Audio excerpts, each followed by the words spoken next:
Bet, I'm back with another spooky story. But this one's a little bit different. Have you guys ever heard about Erica, Bamboo's wife, the lady who worked for the devil for 18 years? So Erica was born in Kenya, and she remembers growing up that her father was very financially stable, so her family never had to worry about money. She always had everything she needed as a child. Around 3 years old, her grandmother came to visit, and everything would just go to shit. So Erica was born to born-again Christian parents. However, her dad's side of the family were a bunch of sorcerers. That means his mom, including his sister, his grandmother. Basically, Erica was the 4th generation sorcerer. And every new generation is supposed to be more powerful than the previous generation. So Erica's parents, being born-again Christians, would only expose her to Christianity and God. However, around 3 years old, when the dad's mother, her grandmother, came to visit, everything went to hell about 2 months after that. Well, they winded up having to move from Kenya to Uganda. And at this point, even though they were living separately, they were more so under the grandmother's care because the grandmother would take care of a lot of bills. And the grandmother would also spend a lot of time with Erica, which was completely normal, and the parents never suspected anything of it, even though the grandmother would give Erica these herbs and these medicines and things like that. They always assumed it was for the best.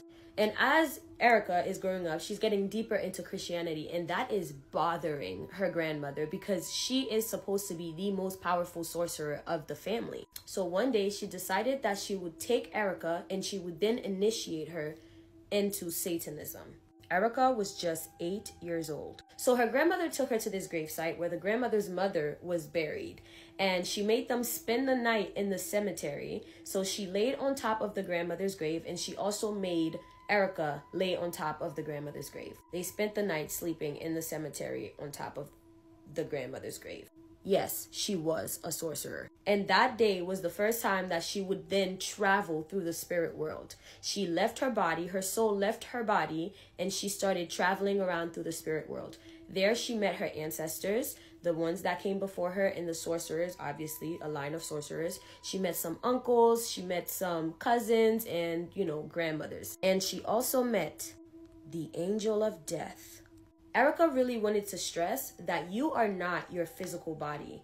Your physical body is simply an instrument to move you through the physical world. However, there is an entire spiritual world that exists. And in the spiritual world is where everything begins and ends. The spiritual world moves much faster than the physical world. She describes the speed of the spirit world to be like thunder and lightning. Your soul is the real you, and it is a replica of your physical body. Well, in the spirit world, she would meet the angel of death, who gave her an assignment. She said some of her assignments included, but not limited to, causing accidents, breaking up marriages, and disturbing ministry. She said when she woke up, she was obviously petrified, and she returned to her parents, and she returned to her life, and at that point, she started going to this school. And before the initiation, she was performing really well in school. But then when she returned to school, she started just acting up. And she was not the one to be played with, because the second she realized what she was able to do, she would cause absolute havoc to anybody who messed with her.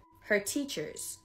If any of her teachers pointed her out or tried to embarrass her, she said later at night, she would go to sleep and she would allow her soul to leave her body, and she would visit those teachers. And in the spirit realm, she would fight them. They would be completely unaware, just getting beat up by this girl. And the next day they would wake up and they would have swollen fists and like marks on their bodies, as if like they actually went through a fight, as if it wasn't just a dream. So students and teachers really started to become aware of Erica. And at that point, she had left that school and went over to another school called Victoria something. This is still in Uganda. Now, this is when Erica's auntie, her dad's sister, would step into the picture.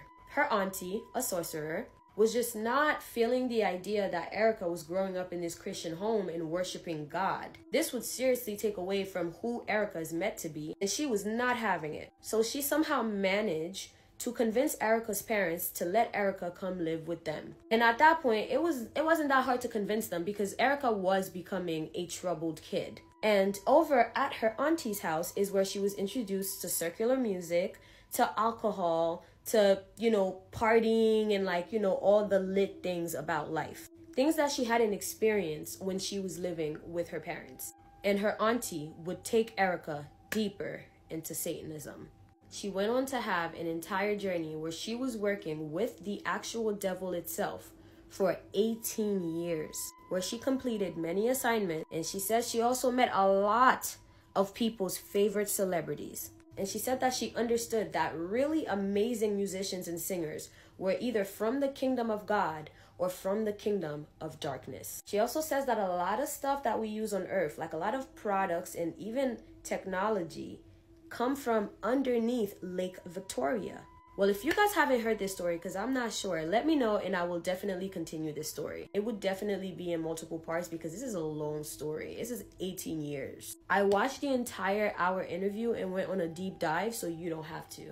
And I'm probably gonna post them on my YouTube. Make sure you guys subscribe to my YouTube channel. We are so close to 4,000 subscribers, you guys. And let me know if you guys want me to talk about the music industry and like everything that's going on in there, because I think that's another video I'm interested in making. No, for real, follow me on Instagram so I know that it's freaking real. And make sure you leave a comment, follow me on TikTok, and yeah, I love you abducted humans. You guys are the best.